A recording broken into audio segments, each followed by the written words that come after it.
Blueprint drop rates nerfed, the hidden bunker and the volcano blueprint is back, and trash cans got a huge buff? Yeah, a few things to talk about in today's video, all about the economy and arc raiders. Let's first tackle the big one, the blueprint drop rate nerf. This came in the latest 1.7.2 patch. I've been testing it to figure out exactly what the difference is and if we should be worried, especially for those going on the expedition and losing their blueprints. As always, I've been collecting all data on every container I loot and how many blueprints I get, so we can have a look at the difference in drop rates. Now, before the big cold snap patch, where the blueprint drop rate got pushed out massively, the overall drop rate globally was about 1%. After the patch 1.7.0 with Cold Snap, I looted 651 containers, and from those containers, 6.9% of those containers had a blueprint. So, big margin of error when we're dealing with a lower number of containers here, but that's quite a big number, right? We first thought maybe it would be about 5%, and I think that's an accurate assessment. So what about after this small hotfix then?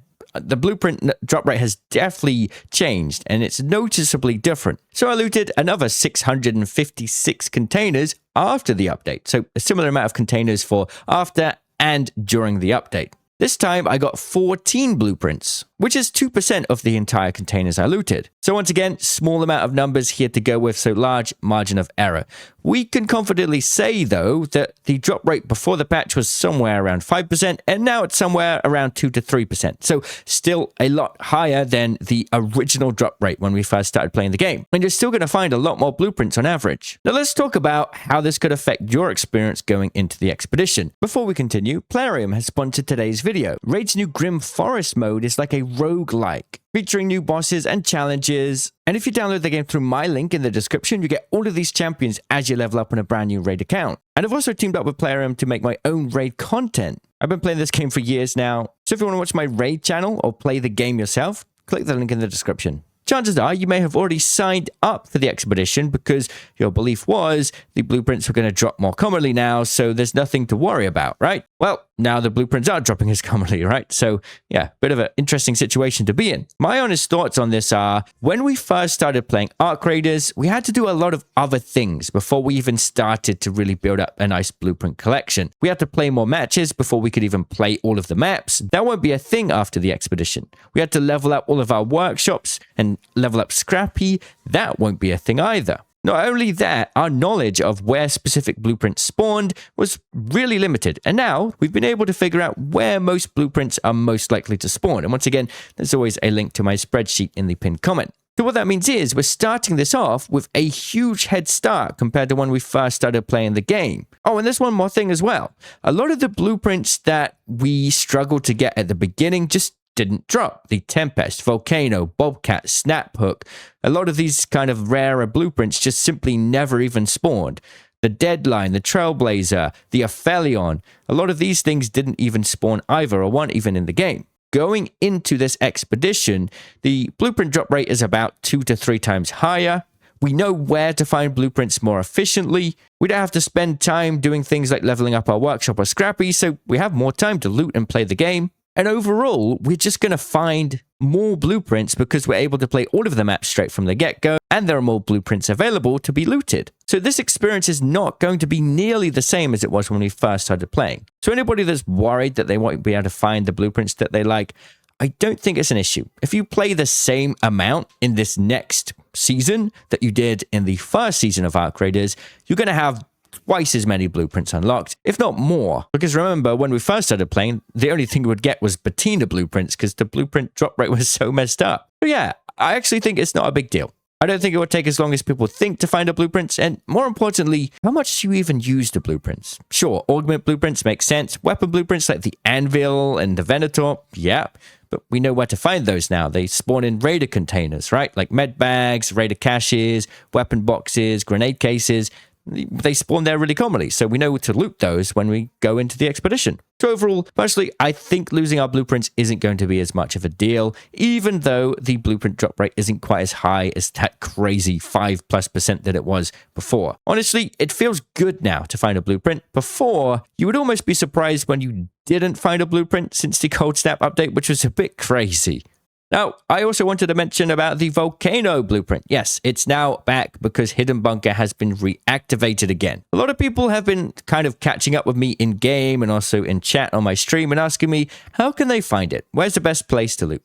Well, just like with the Bobcat and the Locked Gate event, you do not need to loot in the actual Hidden Bunker. You simply need to play in the Spaceport Hidden Bunker map event and loot any container across the entirety of Spaceport. I've received countless messages and emails and DMs of people showing me they found the volcano in all sorts of places. It doesn't need to be Launch Tower. It doesn't need to be Hidden Bunker. It doesn't even need to be a red tier loot zone. People are finding these things everywhere. People are finding them in electrical boxes, breaching cars and finding them. You could find the Vulcano blueprint anywhere. But there is a bit of bad news. Spaceport has historically had a lower blueprint drop rate than any of the other maps. I don't know why, but even since the update, this data still seems to hold up. So what that means is you're just going to have to spend more time looting more containers than on the other maps before you find the volcano. The Volcano blueprint itself seems to drop fairly commonly, but you will get a lot of other blueprints thrown into the mix as well, which can make the experience feel a little bit frustrating. Not only that, but people seem to be really into finding this thing. So basically, when you join the Hidden Bunker event, you're competing with every other player trying to loot containers as well. I would suggest just running to the nearest large point of interest in Spaceport, looting as many containers as you can there, and then maybe focusing on the smaller areas that people don't give as much attention that are closest by. So for example, the underground area, or maybe the loot around the outskirts of the map. Wherever you can loot, just loot there, because chances are if you try to run to the other side of the map to loot, say, Departure Building or Launch Tower, it's going to have been looted already and you're just wasting your time. Another strategy is just to run into the nearest good loot zone. So for example, Arrival Building, if you spawn near there, loot that, leave, and then join again and do that for an hour. It really depends how much you care about getting the Volcano blueprint, and with the expedition just around the corner, it might make sense to just wait for the wipe. Another good thing is Hidden Bunker is the trial farming map. A lot of people will be doing their trials on this map, so once trials are back, they're currently on a cooldown and they won't be back for a couple days, people will be back to farming trials here and you have more freedom to loot on your own. Okay, there's one more thing I want to talk about, and I'm going to need your input here. Bins, trash cans, something weird is going on.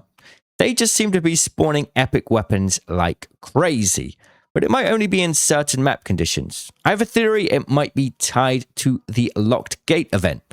I looted a few trash cans. It didn't really matter the design, whether it was a big green dumpster, a blue trash can, or one of these smaller, thin, grey trash cans on Blue Gate, Locked Gate, and I came out with so many epic weapons, I was honestly quite shocked. For some reason, since this 1.7.2 update, epic weapons are dropping a lot in bins. But I don't have enough evidence to say whether it's only in Locked Gate or if it's in other modes and maps as well. So if you've had any experience finding epic weapons in trash cans, let me know your experience. Where did you find it? What were you looting? What map condition was it? And we'll try and get to the bottom of this. Next time you're on Locked Gate, pay close attention to the trash cans because they seem to have a lot of epic weapons for literally no reason. Pretty cool. All right, that's it. An update from the world of looting, I suppose. Thanks for watching, and I'll see you all in the comments. Cheerio.